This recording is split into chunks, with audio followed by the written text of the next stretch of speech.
My name is Yuqiao Li. I'm a Ph.D. candidate of the International Political Economy of East Asia in Ruhr-Universität Bochum. My research concentrates on China's technological strategy, technological standardization strategy, and I research China's efforts to internationalize its railway technology to the global market and the interaction with the European Union.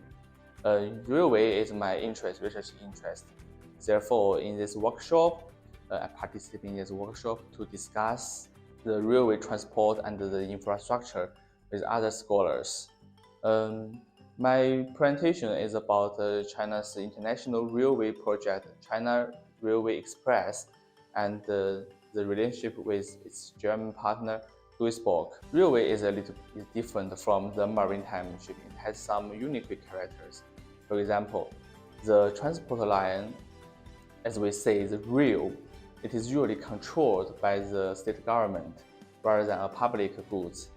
This is what so I will address in my presentation that the unique characters of railway transport make it different from maritime shipping, and it also constructs some basic perception of security and certainty for the EU-China economic interactions.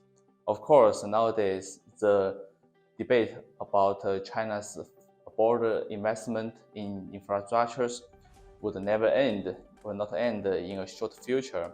But I thought that the opinion exchange is very important. Therefore, I really appreciate the organizer to invite me to this workshop and organize this platform for view exchange, and our debate during the workshop, it is also very fruitful. And I think all of us have benefited from the discussion. And in the future, I'm pleased and I'm also looking forward to join in such event.